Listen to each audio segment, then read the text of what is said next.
Boa tarde, eu gravo esse vídeo no dia 15 de junho para os estudantes dos terceiros anos, para a gente fazer a correção das atividades a respeito do pré-modernismo.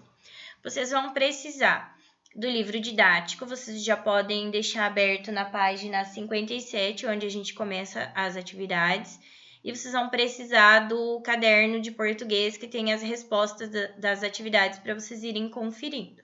Então, vamos lá.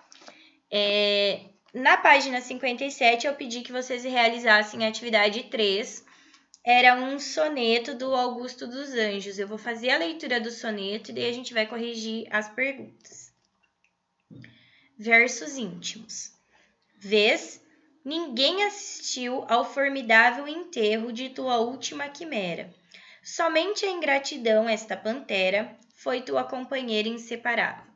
É como se ele dissesse pra gente, né, pro leitor, tá vendo, ó, na hora da tua morte, ninguém foi no teu enterro, ninguém quis saber de se despedir de você, somente a ingratidão, esta pantera foi tua companheira inseparável. Quer dizer, no fim da vida só sobra a ingratidão. Acostuma-te à lama que te espera. O homem que nesta terra miserável mora entre feras, sente inevitável necessidade de também ser fera. Quando diz que o homem mora entre feras, isso é uma metáfora para dizer que as pessoas são cruéis e como a gente nasce nesse mundo cruel, a gente aprende a ser dessa forma, a gente copia esse comportamento. Toma um fósforo, acende teu cigarro. O beijo amigo é a véspera do escarro. A mão que afaga é a mesma que apedreja. Então, ele faz um alerta para o leitor, toma cuidado, porque hoje te beija, amanhã gospe em você. E que a mão que serve para fazer carinho, para afagar, é a mesma que pega uma pedra e taca. Então, o ser humano, ele é imprevisível e mais cedo ou mais tarde ele vai agir com você de uma forma violenta. Se alguém causa ainda pena à tua chaga, apedreja essa mão vil que te afaga, escarra nessa boca que te beija. Então, o melhor a fazer seria você já se adiantar, já que os outros vão ser traíra com você, vão acabar se aproveitando de você na primeira oportunidade, seja você o primeiro, então, a fazer o mesmo com as pessoas. Terrível, cruel, né? Então, vamos lá. Letra A. Na segunda estrofe de versos íntimos, que comentário o lírico faz sobre o homem?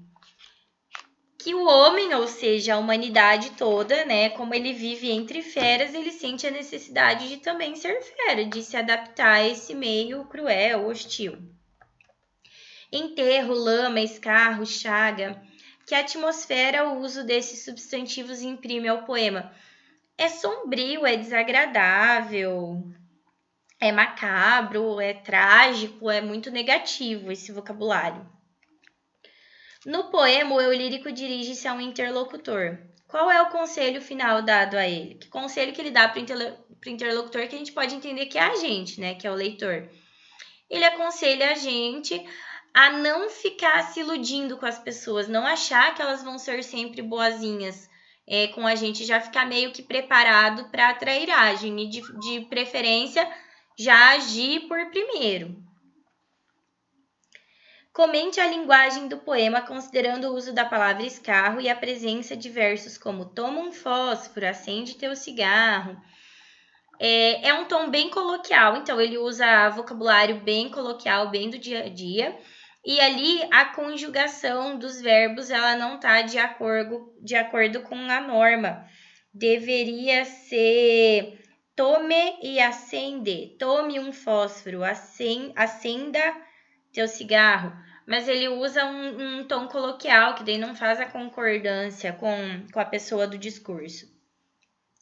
Relacione o poema de Augusto dos Anjos aos aspectos da vanguarda expressionista. O que tem a ver com o expressionismo? Esse olhar distorcido, angustiado para a humanidade, né? Você tratar as coisas todas de uma forma muito sombria. Vocês lembram do Grito do Eduardo Munch, que é aquela obra bem famosa, expressionista, que o carinha tá lá na ponte, tá né? É a mesma coisa, aquele olhar angustiado para a humanidade, sem expectativa nos seres humanos. Né? Eles são muito céticos em relação à humanidade. Podemos ir para a próxima leva, a gente tem mais atividades na página 88, a gente tinha um trecho para ler e comentar. Eu vou ir fazendo isso por partes, eu vou lendo cada pedacinho então, e a gente vai comentando. É um trecho de Os Sertões, do Euclides da Cunha, um dos trechos mais famosos do livro, prestem bastante atenção que é um trecho bem descritivo. O sertanejo é antes de tudo um forte. Não tem o raquitismo exaustivo dos mestiços neurastênicos do litoral.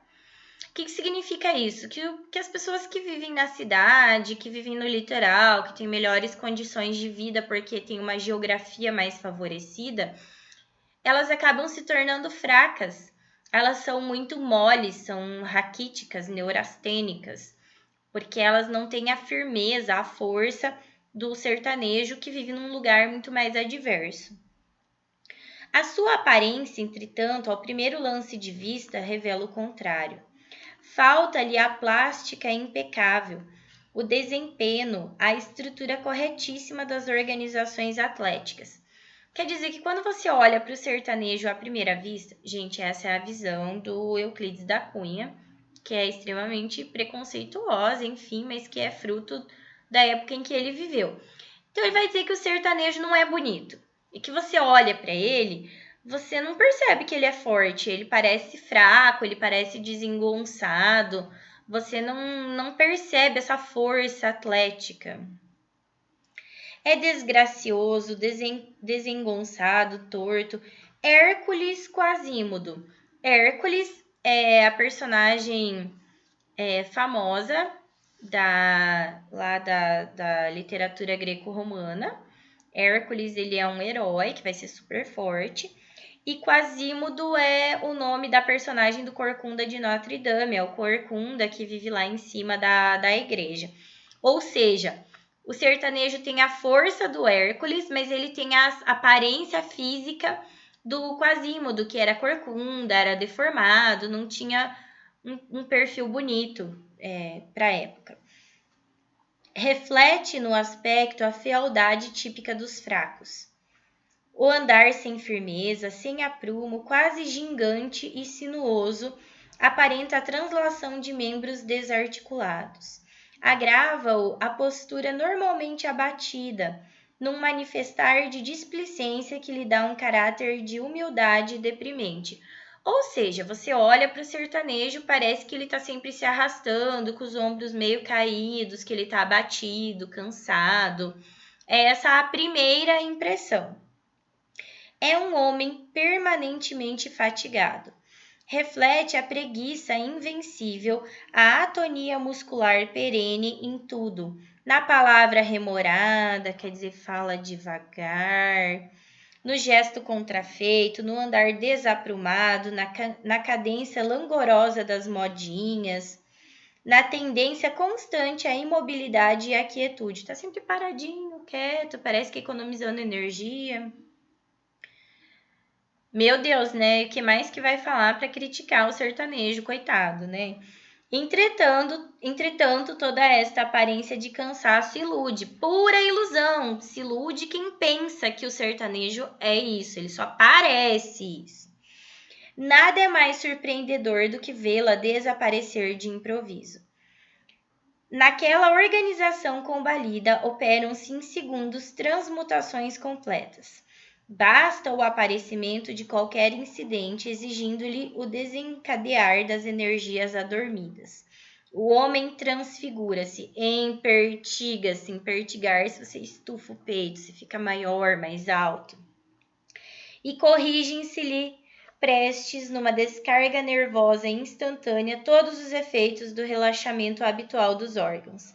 E da figura vulgar do tabaréu canhestro, reponta inesperadamente o aspecto dominador de um titã acobreado e potente, num desdobramento surpreendente de força e agilidade extraordinárias. Quer dizer, na hora do perigo, na hora do vamos ver, aí é que ele se revela de verdade. E daí o autor vai dizer que ele é um titã acobreado. Então, nasceu para lutar e acobreado da cor do cobre por causa do tom de pele dos nordestinos, por causa do excesso de sol, enfim, por causa do fenótipo deles. Então, ele fala que é como se toda essa energia, toda essa força tivessem adormecidas, esperando o momento oportuno, o momento necessário para aflorar. Então, ele se transforma, ele se revela. Ok, vamos para a próxima, página 89 a 91. A gente tem aqui outro trecho dos Sertões, esse agora com perguntas. Então, vamos lá. A seguir, leia mais um trecho do livro Sertões, em que é descrito o momento final da Guerra de Canudos. Depois responda as questões propostas. Então, são os momentos finais da guerra. Fechemos este livro. Canudos não se rendeu. Exemplo único em toda a história, resistiu até o esgotamento completo. Expugnado palmo a palmo, na precisão integral do termo, caiu no dia 5, ao entardecer, quando caíram os seus últimos defensores, que todos morreram. Eram 4 apenas. Um velho, 2 homens feitos e uma criança, na frente dos quais rugiam raivosamente 5.000 soldados. Forremo-nos à tarefa de descrever os seus últimos momentos. Nem poderíamos fazê-lo. Esta página, imaginamo-la sempre profundamente emocionante e trágica, mas cerremo-la vacilante e sem brilhos. Vimos como quem vinga uma montanha altíssima, no alto a par de uma perspectiva maior, a vertigem. Ademais, não desafiaria a incredulidade do futuro a narrativa de pormenores em que se amostrassem mulheres precipitando-se nas fogueiras dos próprios lares, abraçadas aos filhos pequeninos. Quer dizer assim, se eu te contasse, você não acreditaria, não pareceria real. E de que modo comentariam, com a só fragilidade da palavra humana, o fato singular de não aparecerem mais desde a manhã de 3, os prisioneiros válidos colhidos na véspera, e entre eles aquele Antônio Beatinho, que se nos entregara confiante e a quem devemos preciosos esclarecimentos sobre esta fase obscura da nossa história? Caiu o arraial às 5. No dia 6, acabaram de o destruir, desmanchando-lhe as casas, 5.200 cuidadosamente contadas. Antes, no amanhecer daquele dia, comissão adrede escolhida descobrira o cadáver de Antônio Conselheiro. Desenterram-no cuidadosamente, fotografam-no depois, e lavrou-se uma ata rigorosa firmando sua identidade. Importava que o país se convencesse bem de que estava afinal extinto aquele terribilíssimo antagonista. Letra A. Por que o narrador considera Canudos um exemplo único? Porque ele não se rendeu, porque ele resistiu até o final, até morrer o último homem. Não teve gente para levar, porque todos tiveram que ser executados. Quantos foram os últimos defensores de Canudos? 4, né? Relacione esse número ao sentido do termo expugnado no contexto do trecho lido. Expugnado quer dizer vencido pela força das armas. E quer dizer que foi um uso desnecessário da violência. Não tinha porquê, se eram 4 contra 5.000 soldados, não tinha nem porquê usar arma, não era necessário. Que resistência que eles podiam oferecer? Era só pegar eles, nem que fosse a força, e levar, não precisaria ter matado. De algum modo, o narrador testemunha sua impotência diante dos atos que presenciou. Selecione do trecho uma passagem que indique esse sentimento. Tem um trechinho que diz assim: e de que modo comentaríamos com a só fragilidade da palavra humana?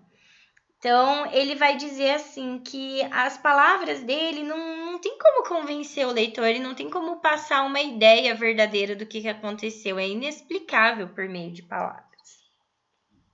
Então, poderia ser esse, eu recomendo que vocês coloquem esse. Letra D. Qual seria, segundo o texto, a intenção do exército ao desenterrar e fotografar o corpo de Antônio Conselheiro? Convencer a nação inteira de que se tratava de um inimigo terrível que precisava ser derrotado. Então, tiraram todas as fotos para que todos pudessem ver todos os detalhes do cadáver do Antônio Conselheiro. E deixa eu ver o que mais que eu quero dizer. Quando ele põe ainda esse terribilíssimo, isso é uma ironia para dizer que é um exagero, que ele não era tudo isso, mas que queriam passar essa imagem dele para o povo. E a letra E, o trecho lido permite identificar se o narrador é isento ou se toma posição diante dos fatos que narra, justifique. É um narrador que toma posição, gente, não é um narrador neutro. A gente lê aqui o trecho, a gente consegue perceber que do ponto de vista dele, Canudos estava certo, Antônio Conselheiro estava certo e que aquelas pessoas foram exterminadas e que foi errado o que foi feito contra elas, porque elas estavam em menor número, elas não tinham como se defender, não tinha a menor necessidade de ter usado tanta violência, de ter usado armas. E também porque no final só tinha 4 canudenses, então nem tinha, não precisava ter usado arma contra eles. Vamos para o texto 2, então, é um fragmento da terceira parte dos Sertões. A luta. Despertou-as o adversário que imaginavam ir surpreender. Na madrugada de 21, desenhou-se no extremo da várzea o agrupamento dos jagunços. O caso é original e verídico. Evitando as vantagens de uma arrancada noturna, os sertanejos chegavam com o dia e anunciavam-se de longe, despertavam os adversários para a luta. Mas não tinham ao primeiro lance de vistas aparências guerreiras. Guiavam-nos símbolos de paz, a bandeira do divino, e ladeando-a nos braços fortes de um crente possante, grande cruz de madeira alta como um cruzeiro. Os combatentes armados de velhas espingardas, de chuços de vaqueiros, de foices e varapaus, perdiam-se no grosso dos fiéis, que alteavam inermes vultos e imagens dos santos prediletos, e palmas ressequidas retiradas dos altares. Alguns, como nas romarias piedosas, tinham à cabeça as pedras dos caminhos e desfiavam rosários de coco. Equiparavam aos flagelos naturais que ali descem periódicos à vinda dos soldados. Seguiam para a batalha rezando, cantando, como se procurassem decisiva prova às suas almas religiosas. Eram muitos, 3.000 disseram, depois informantes exagerados, triplicando talvez o número. Mas avançavam sem ordem, um pelotão escasso de infantaria que os aguardasse, distribuído pelas caatingas envolventes, dispersá-los-ia em alguns minutos. Texto 2 é uma imagem, caricatura feita por Ângelo Agostini, publicada na Revista Ilustrada, que retrata Antônio Conselheiro com seus seguidores armados, tentando barrar a República. Letra A. No texto 1, como são descritos os canudenses que se dirigem à batalha? Os elementos do texto em sua resposta. Eles são homens que não têm uma aparência guerreira, parecem soldados improvisados. Eles têm símbolos que não são de guerra, são símbolos de paz, como a bandeira do divino, a cruz de madeira que eles carregam. As armas são todas feitas de improviso, como pedras que eles encontraram pelo caminho. E eles não sabem nem como chegar nos soldados, tipo, à noite, para surpreender. Eles vêm de dia, que não tem surpresa nenhuma. Letra B. No último parágrafo do texto 1, o narrador deixa subentendido que a violência não seria necessária para reprimir o avanço dos sertanejos. Transcreva o trecho que comprova essa afirmação. Mas avançavam sem ordem. né? Se não tem ordem, quer dizer que eles não eram muitos, assim, era um grupo pequeno e que era desorganizado. Eles não tinham uma organização tática que pudesse realmente representar uma ameaça para os exércitos. E letra C. No texto 2, compreendendo que a figura feminina é uma alegoria da República, então aquela mulher de vestido representa, né, uma personificação da República, como a imprensa da época apresentava Antônio Conselheiro. Ele é contrário à República, né? Quando ele faz assim diante da República, como se ele quisesse barrar, ele quisesse impedir a República. Então, na caricatura, ele tenta barrar a República. Beleza, gente? Agora a gente vai para a página 93, então. Lá nas atividades. Agora a gente vai ler 2 trechos do Triste Fim de Policarpo Quaresma. O primeiro é do início do romance e o segundo do final. Então vamos lá, texto 1. Policarpo, você precisa tomar juízo. Um homem de idade, com posição respeitável como você é, andar metido com esse seresteiro, um quase capadócio, não é bonito. O major descansou o chapéu de sol, um antigo chapéu de sol com haste inteiramente de madeira e um cabo de volta incrustado de pequenos losangos de madrepérola, e respondeu: Mas você está muito enganada, mana. É preconceito supor-se que todo homem que toca violão é um desclassificado. A modinha é a mais genuína expressão da poesia nacional e o violão é o instrumento que ela pede. Nós é que temos abandonado o gênero, mas ele já esteve em honra em Lisboa no século passado, com o padre Caldas, que teve um auditório de fidalgas. Beckford, um inglês notável, muito o elogia. Mas isso foi em outro tempo. Agora, que tem isso, Adelaide?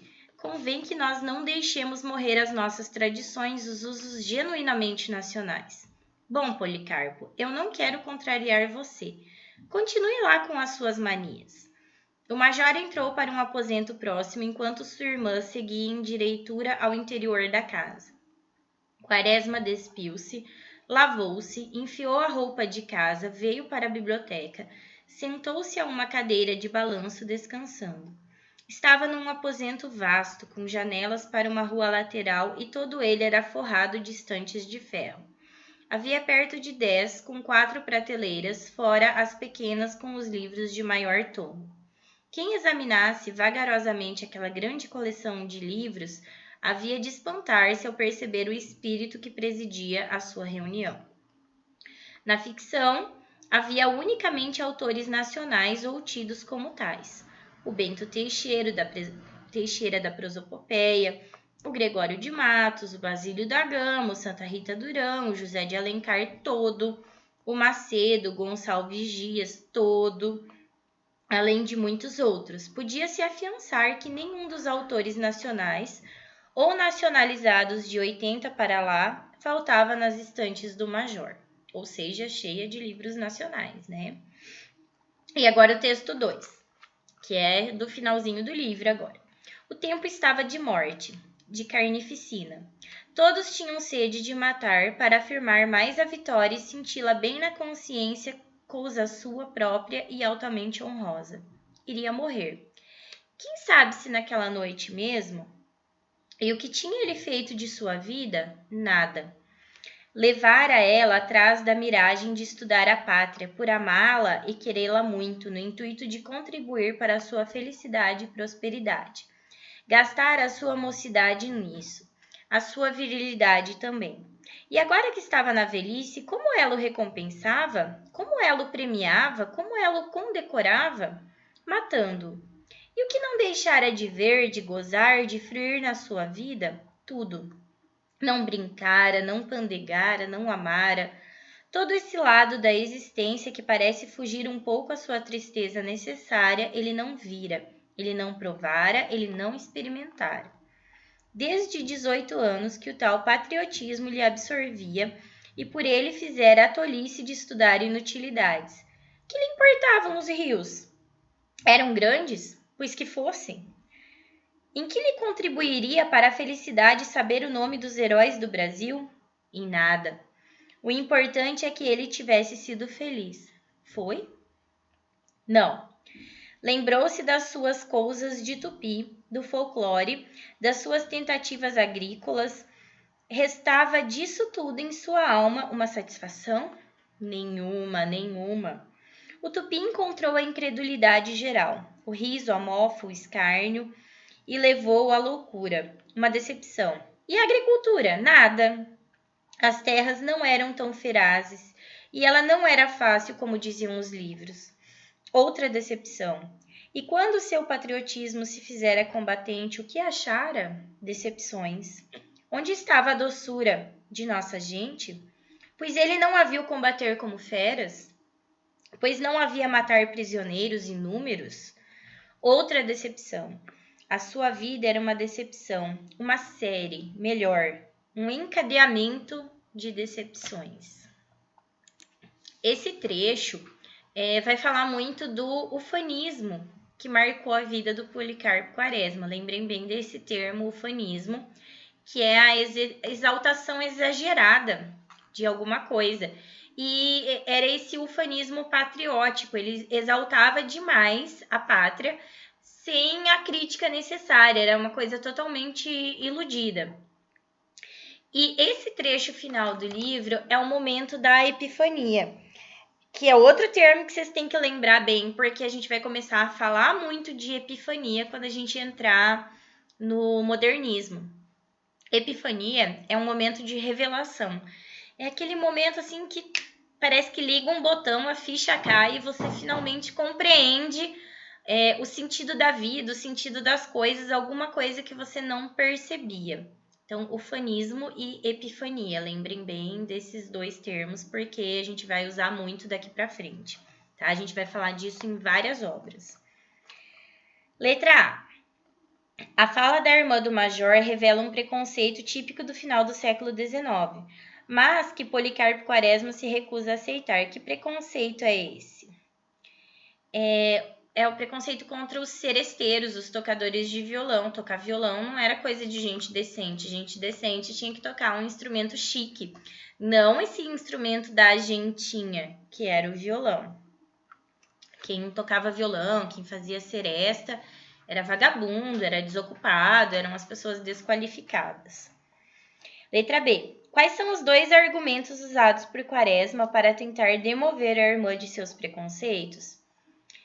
Ele vai dizer que as modinhas são uma expressão genuína da nossa nacionalidade, então elas seriam muito típicas do nosso país.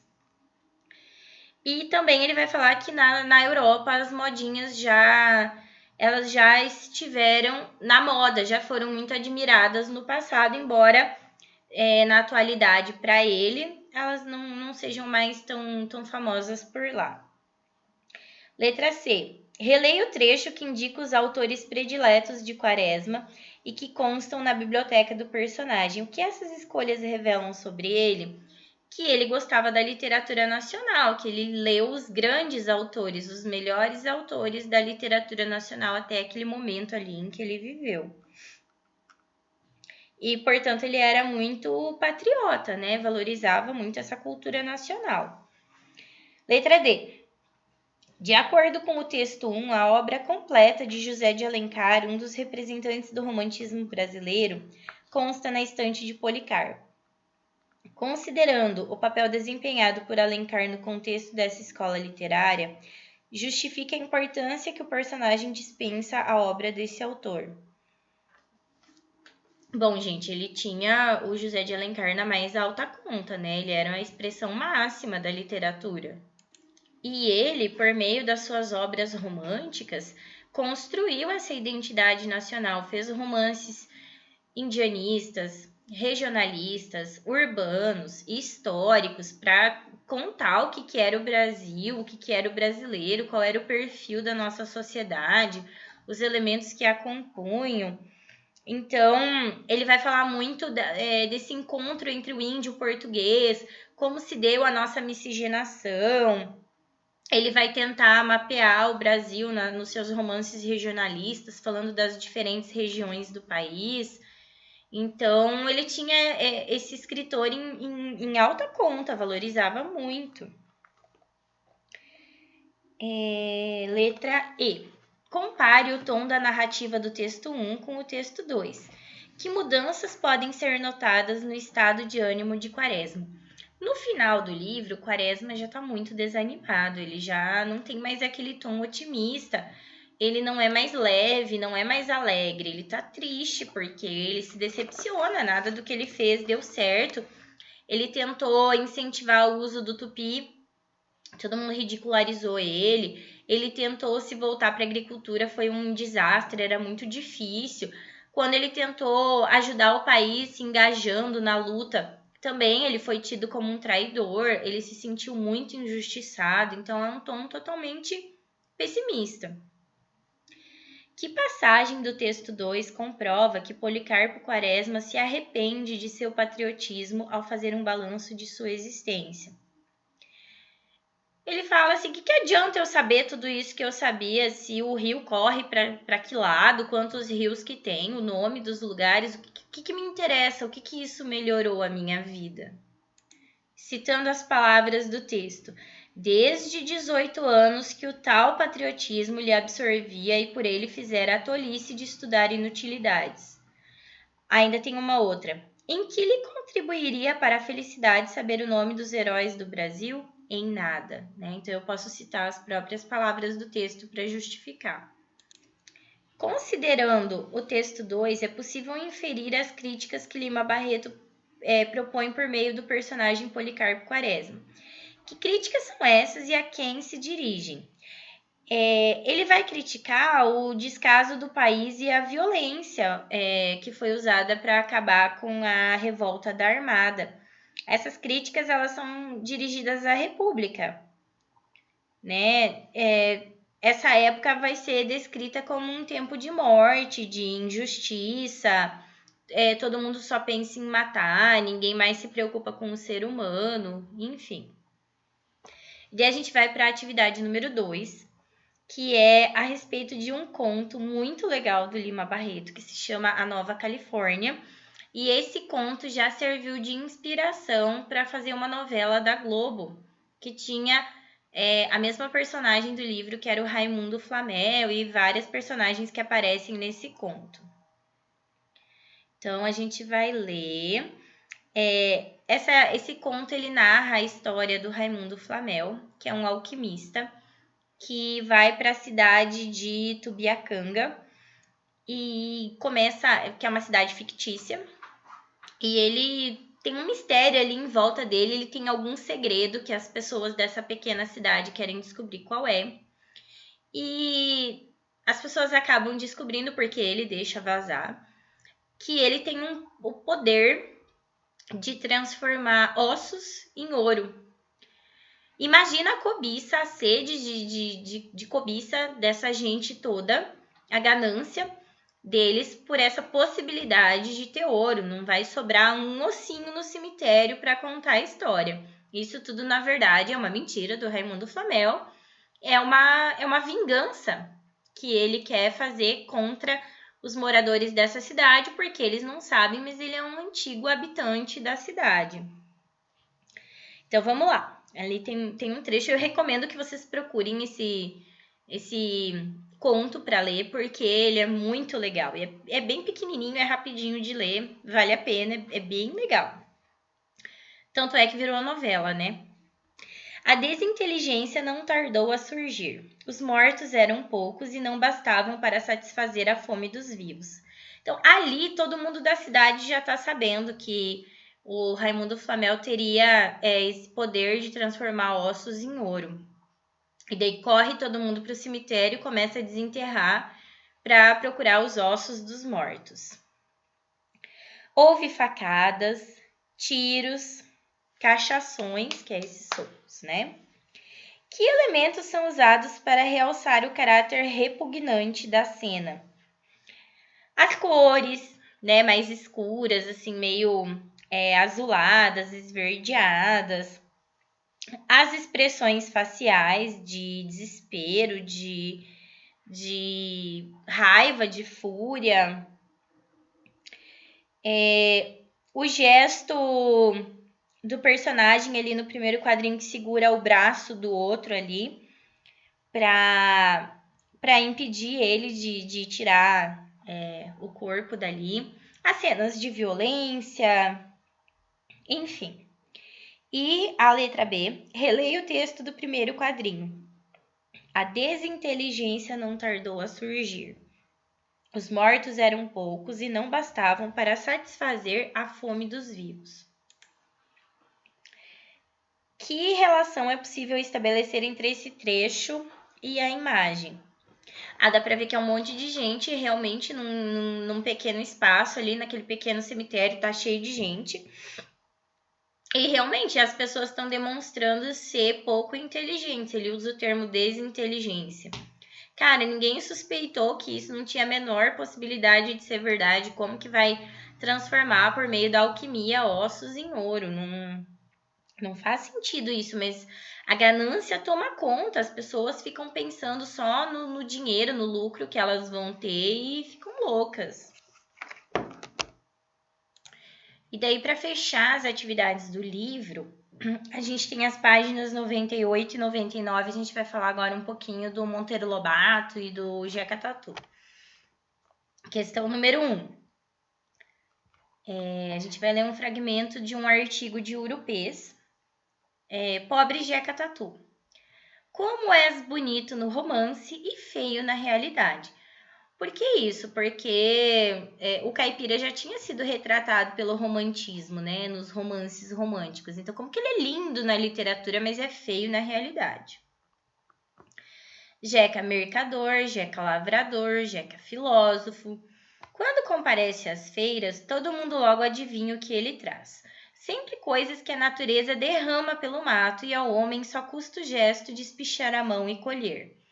Cocos de tucum ou jiçara, guabirobas, bacuparis, maracujás, jataís, pinhões, orquídeas ou artefatos de taquarapoca, peneiras, cestinhas, samburás, tipitis, pios de caçador ou utensílios de madeira mole, gamelas, pilõezinhos, colheres de pau, nada mais. Seu grande cuidado é espremer todas as consequências da lei do menor esforço, e nisso vai longe. Aí o texto 2, trecho do prefácio da primeira edição de Urupês. Prefácio é aquele texto de introdução que os autores fazem antes de começar o livro. Então, antes da história em si, é sempre legal a gente ler o prefácio, porque a gente vai ter um panorama da obra, observações importantes. Diz o Monteiro Lobato no prefácio. Cumpre-me, todavia, implorar perdão ao pobre Jeca, porque ele sempre falou muito mal do Jeca Tatu. Daí, no prefácio lá de Urupês, ele vai se redimir de certa forma. Eu ignorava que eras assim, meu caro Tatu, por motivo de doenças tremendas. Está provado que tens no sangue e nas tripas um jardim zoológico da pior espécie. É essa bicharia cruel que te faz papudo, feio, molenga, inerte. Então, na verdade, ele se dá conta com o tempo que os caipiras, eles eram, de certa forma, desse jeito que ele descrevia, preguiçosos, só se aproveitavam da terra, porque eles eram doentes, eles eram cheios de parasitas, então eles não tinham nem energia para trabalhar. Tens culpa disso? Claro que não. Assim é com piedade infinita que te encara hoje o ignorantão que outrora só via em ti mamparra e ruindade. Perdoa-me, pois, pobre opilado, e crê no que te digo ao ouvido. És tudo isso que eu disse sem tirar uma vírgula, mas ainda és a melhor coisa que há no país. Os outros que falam francês, dançam o tango, pitam havanas, e senhores de tudo te mantêm nesta geena dolorosa, para que possam a seu salvo viver vida folgada à custa do teu penoso trabalho. Esses, caro Jeca, têm na alma todas as verminoses que tu só tens no corpo. Doente por doente, antes como tu, doente só do corpo. De certa forma, ele se redime nesse prefácio e vai dizer assim: Jeca, enquanto você tem todas essas doenças no corpo, tem uma galera que se acha muito maravilhosa, muito superior, e que esses têm as verminoses na alma e não no corpo, que são aqueles que não permitem que você melhore, que não permitem que as condições mínimas de dignidade cheguem à região onde você habita, para que você continue sendo explorado e que com essa exploração eles possam continuar tendo as vantagens que eles têm. Beleza, gente? Então vamos lá. Letra A. Identifique no primeiro texto a principal crítica que Lobato dirige a Jeca Tatu. Que ele é preguiçoso, que ele só se aproveita do que já está pronto ali na terra, que não dê muito serviço para ele, muito trabalho, que ele só tem que coletar o que já tem ali e levar para a feira. Ele não quer se esforçar, não quer fazer nada mais aprimorado. Letra B. O texto 1 apresenta uma enumeração com palavras do vocabulário típico do interior do Brasil. Sem procurar as palavras no dicionário, deduza. Esse vocabulário refere-se a quê? São coisas da natureza, né, que ele extrai da natureza para vender na feira, então são alimentos, e utensílios fabricados a partir de vegetais que ele encontra. Letra D. No texto 2, Lobato pede perdão a Jeca Tatu. Que fato motiva essa mudança de atitude do autor? Ele descobre, ele se dá conta que o Jeca Tatu ele tinha verminoses, ele tinha várias doenças e que essas doenças deixavam ele muito cansado, muito enfraquecido, que é por isso que ele não tinha ânimo, ele não tinha vigor para ser uma pessoa produtiva, uma pessoa mais proativa na sociedade. Letra E. Releia o texto 2 e deduza pelo contexto o significado da palavra mamparra. Não era para procurar, era para você tentar deduzir pelo contexto. Dizia assim: assim é com piedade infinita que te encara hoje o ignorantão que outrora só via em ti mamparra e ruindade. Perdoa-me, pois, pobre opilado, e crê no que te digo ao ouvido. És tudo isso que eu te disse sem tirar uma vírgula, mas ainda és a melhor coisa que há no país. Então, o que vai ser essa mamparra? Mamparra vai ser preguiça, má vontade, porque era isso que ele via no Jeca Tatu, né? E que depois ele vai, em parte, desfazer. Ele vai falar, você é tudo isso que eu falei, mas eu entendo hoje por que você é assim. Não é que você não seja preguiçoso, você é do jeito que eu falei, mas agora eu entendo que não é por culpa sua, não é por má vontade, é porque você realmente não tem força. Então, mamparra vai ser preguiça, má vontade, vadiagem. Letra F. No final do texto 2, Lobato compara duas doenças. Que doenças são essas e quem sofreria com elas? O Jeca Tatu, que representa o caipira, sofreria com as verminoses, né? Que assolam o seu corpo e que impedem que ele tenha energia. Ele fala que existe uma certa elite no país que vive no bem bom, que usufrui do melhor que tem no nosso país e que esses têm uma verminose que é na alma. Ou seja, são pessoas cruéis que por causa delas é que pessoas como o Jeca Tatu não têm acesso a saneamento básico, as condições mínimas de higiene, não conseguem estudar, não têm acesso à escolarização para se tornarem pessoas mais espertas, que conheçam mais os seus direitos. Essas pessoas ricas, essas pessoas de elite, os coronéis, essa gente toda, faz com que o caipira continue atrasado, continue ignorante, para que ele continue servindo, sendo explorado. Qual seria, segundo Lobato, a pior doença? Como ele justifica a sua posição? Com certeza a pior doença vai ser a da alma. Ele fala doente por doente, antes como tu, doente só do corpo. O pior é ser doente da alma. Então, o Jeca Tatu tem uma doença física, né? O coronel lá, quem é rico e não permite que o conhecimento chegue, que o saneamento chegue, eles têm uma doença da alma. Letra H. As ideias presentes no texto 2 confirmam ou negam o pensamento intelectual de Monteiro Lobato? Justifique sua resposta.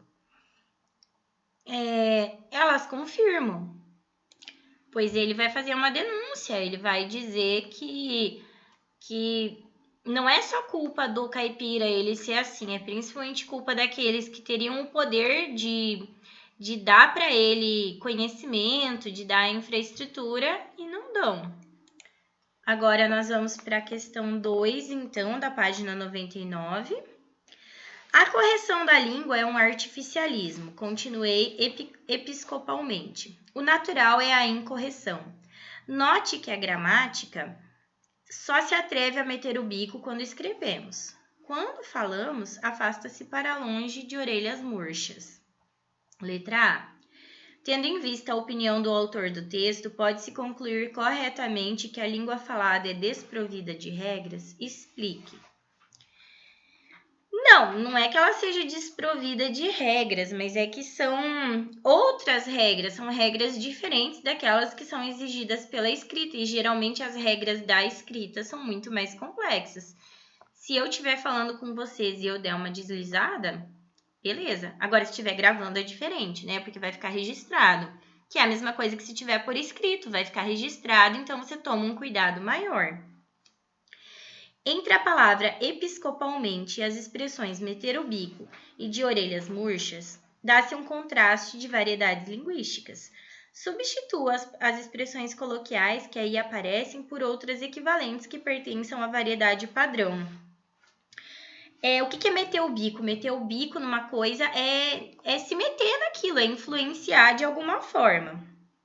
Intrometer-se, né? E de orelhas murchas, quando você fica de orelhas murchas, quer dizer que você está acanhado, envergonhado, tá? Então, era para substituir essas duas no texto. Exercício 3. Enem de 2010. Após estudar na Europa, Anita Malfatti retornou ao Brasil com uma mostra que abalou a cultura nacional no início do século XX. Elogiada por seus mestres na Europa, Anita se considerava pronta para mostrar seu trabalho no Brasil, mas enfrentou as duras críticas de Monteiro Lobato.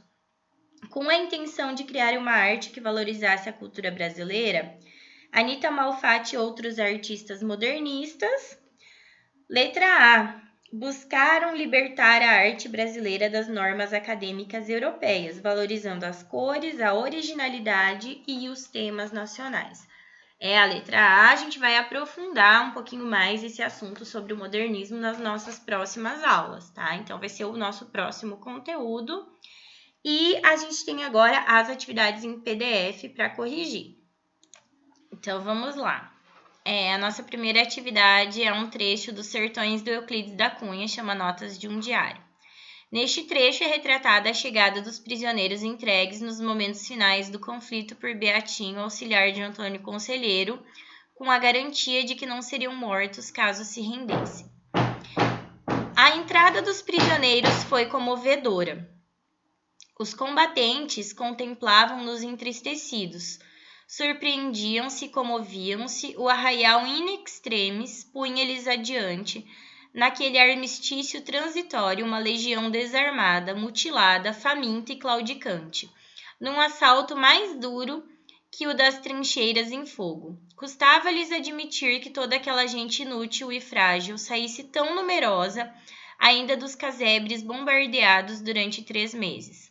Contemplando-lhes os rostos baços, os arcabouços esmirrados e sujos, cujos mulambos em tiras não encobriam lanhos, escaras e escalavros, a vitória tão longamente apetecida decaía de súbito. Repugnava aquele triunfo, envergonhava. Era com efeito contraproducente compensação a tão luxuosos gastos de combates, de reveses e de milhares de vidas. O apresamento daquela caqueirada humana, entre trágica e imunda, passando-lhes pelos olhos num longo enxurro de carcaças e molambos. Nem um rosto viril, nem um braço capaz de suspender uma arma, nem um peito resfolegante de campeador domado. mulheres, sem número de mulheres, velhas, espectrais, moças envelhecidas, velhas e moças indistintas na mesma fealdade, escaveiradas e sujas, filhos escanchados nos quadris desnalgados, filhos encarapitados às costas, filhos suspensos aos peitos murchos, filhos afastados pelos braços, passando, crianças sem número de crianças, velhos sem número de velhos, raros homens, enfermos, opilados, faces túmidas e mortas, de cera, bustos dobrados, andar cambaleante. Uma megera assustadora, bruxa rebarbativa e magra, a velha mais hedionda talvez destes sertões, a única que alevantava a cabeça, espalhando sobre os espectadores como faúlhas, olhares ameaçadores, e nervosa e agitante, ágil apesar da idade, tendo sobre as espáduas de todo despidas e emaranhados os cabelos brancos e cheios de terra. Rompia em andar sacudido pelos grupos miserandos, atraindo a atração geral. Tinha nos braços finos uma menina, neta, bisneta, tataraneta talvez, e essa criança horrorizava. A sua face esquerda fora arrancada havia tempos por um estilhaço de granada, de sorte que os ossos dos maxilares se destacavam, alvíssimos, entre os bordos vermelhos da ferida já cicatrizada. A face direita sorria, e era apavorante aquele riso incompleto e dolorosíssimo, aformoseando uma face e extinguindo-se repentinamente na outra. Aquela velha carregava a criação mais monstruosa da campanha. Lá se foi com o seu andar agitante, seguindo a extensa fila de infelizes. Número 1. Ao relatar a chegada dos prisioneiros, o texto enfatiza a reação dos soldados diante daqueles que se entregavam. Retire do texto palavras e expressões que descrevem os sentimentos dos soldados. Vamos procurar então essas palavras. Diz lá então: custava-lhes admitir que toda aquela gente inútil e frágil saísse tão numerosa ainda dos casebres bombardeados. Depois vai falar... a vitória, tão longamente apetecida, decaía de súbito. Repugnava aquele triunfo, envergonhava. Era, com efeito, contraproducente compensação a tão luxuosos gastos de combates. E assim vai. Então, são palavras muito negativas. Eles ficam decepcionados. O exército fala, meu Deus, né? Olha contra quem que a gente estava lutando, que desproporção. Não tem mérito nenhum na gente ter ganho essa batalha. A gente tinha que ganhar, porque olha contra quem que a gente estava lutando, né? Que é o que vai tratar a questão 2. O que essas expressões sugerem sobre a sensação geral que caracteriza os combatentes. Tipo, não tem graça, né? Eles olham e falam, meu Deus, se a gente não ganhasse desses, não ganhava de mais ninguém. Então, não é uma vitória digna. O trecho fazia parte originalmente do diário em que Euclides da Cunha registrava os fatos que deveriam compor um retrato jornalístico do conflito. A apresentação do impacto causado nos soldados pode ser considerada imparcial? Explique. Claro que não, né, gente? Esse relato não é imparcial, ele é para comover o leitor, para a gente ficar indignado com a situação dos moradores de Canudos, para a gente ficar do lado deles e eles vão ser os coitadinhos da história. 4. Os rebeldes de Canudos eram vistos pelo governo como facínoras a serem combatidos. Como eles são apresentados no texto? Como uns coitados, né, gente? Não tinha a menor chance e que perigo que eles podiam apresentar para a sociedade, né? Como que eles podiam ser tão malvados, tão facínoras? 5. Ao apresentar um quadro tão deprimente, o relato denuncia a realidade de Canudos. Em que consiste essa denúncia? Eles viviam na miséria, gente, era todo mundo magro, porque eles mal tinham comida para comer, não tinha água encanada, eles eram todos sujos, não tinham saneamento básico, não tinham o mínimo da higiene. 6. Qual é a descrição que traduz o horror e a violência do conflito? É principalmente aquele trecho que vai falar da menina no colo da avó, né, que ela tá com o rosto deformado, pelos estilhaços que já cicatrizaram, e daí inclusive dá para ver um osso da face dela. Releia o terceiro parágrafo. A enumeração de características das mulheres e de seus filhos marca a linguagem do texto. Que características dessas pessoas são destacadas por esse recurso? São as características negativas, são pessoas muito sofridas, muito envelhecidas, que não têm as mínimas condições de vida, e daí a linguagem do texto vai ser toda uma linguagem muito pesada, muito descritiva, para explicar como são essas pessoas. E agora a gente vai para o segundo trecho. Então, é o capítulo 5 do Triste Fim de Policarpo Quaresma, do Lima Barreto. Acusado de traição, Policarpo Quaresma espera pela morte e reflete com amargura sobre o nacionalismo ingênuo que o impediu de ver o verdadeiro país que tanto defendeu. Ia morrer, quem sabe se naquela noite mesmo? E o que tinha feito de sua vida? Nada. Levara toda ela atrás da miragem de estudar a pátria, por amá-la e querê-la muito, no intuito de contribuir para sua felicidade e prosperidade. Gastara a sua mocidade nisso, a sua virilidade também. E agora que estava na velhice, como ela o recompensava? Como ela o premiava? Como ela o condecorava? Matando-o. E o que não deixara de ver, de gozar, de fruir na sua vida? Tudo. Não brincara, não pandegara, não amara. Todo esse lado da existência que parece fugir um pouco à sua tristeza necessária, ele não vira, ele não provara, ele não experimentara. Desde 18 anos que o tal patriotismo lhe absorvia, e por ele fizera a tolice de estudar inutilidades. Que lhe importavam os rios? Eram grandes, pois que fossem. Em que lhe contribuía para a felicidade saber o nome dos heróis do Brasil? Em nada. O importante é que ele tivesse sido feliz. Foi? Não. Lembrou-se das suas coisas de tupi, do folclore, das suas tentativas agrícolas. Restava disso tudo em sua alma uma satisfação? Nenhuma.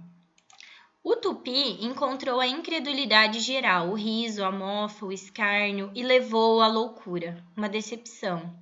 E a agricultura? Nada. As terras não eram ferazes e ela não era fácil, como diziam os livros. Outra decepção. E quando seu patriotismo se fizera combatente, o que achara? Decepções. Onde estava a doçura de nossa gente? Pois ele não a viu combater como feras? Pois não havia matar prisioneiros inúmeros? Outra decepção. A sua vida era uma decepção, uma série, melhor, um encadeamento de decepções. Até aqui bem parecido com o que a gente já leu no livro didático, né? Mas daí continua. A pátria que quisera ter era um mito, era um fantasma criado por ele no silêncio do seu gabinete. Contudo, quem sabe se outros que lhe seguissem as pegadas não seriam mais felizes? E logo respondeu a si mesmo: mas como? Se não se fizera comunicar, se nada disser e não prender o seu sonho, dando-lhe corpo e substância? E esse seguimento adiantaria alguma coisa? E essa continuidade traria, enfim, para a Terra alguma felicidade? Há quantos anos vidas mais valiosas que a dele se vinham oferecendo, sacrificando, e as coisas ficavam na mesma, a terra na mesma miséria, na mesma opressão, na mesma tristeza. Número 1. O trecho apresenta 2 retratos de Policarpo, o que caracterizou a sua vida e aquele que surge diante da morte. Quais são as características de cada retrato?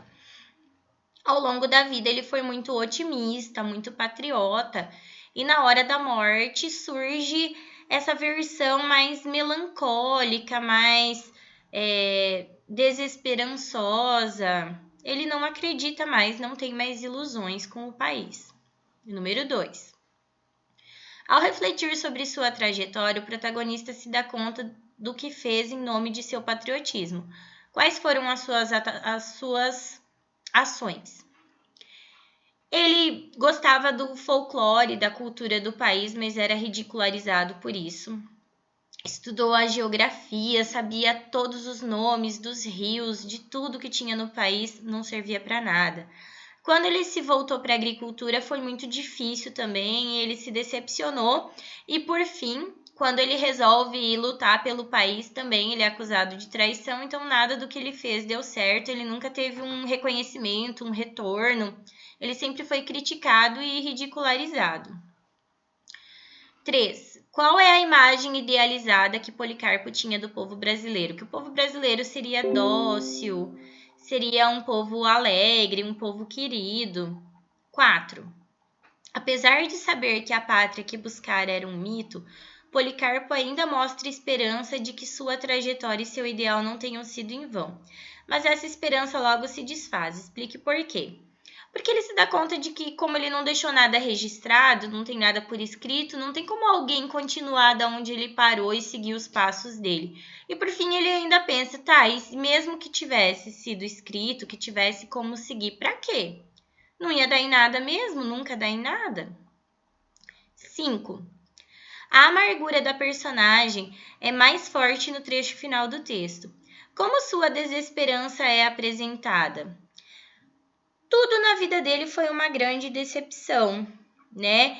E ele fala que mesmo que alguém seguisse os passos dele, não ia adiantar de nada, porque quantas pessoas já se sacrificaram por esse país há tantos anos e nunca teve reconhecimento. 6. De que forma a transformação de Policarpo Quaresma exemplifica a intenção dos pré-modernistas de criar uma consciência crítica a respeito do Brasil?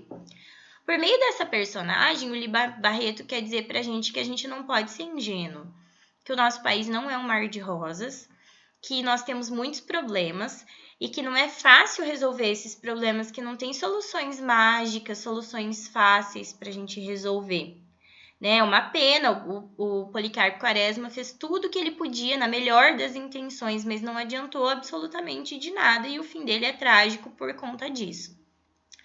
Beleza, gente? Encerramos a correção das atividades.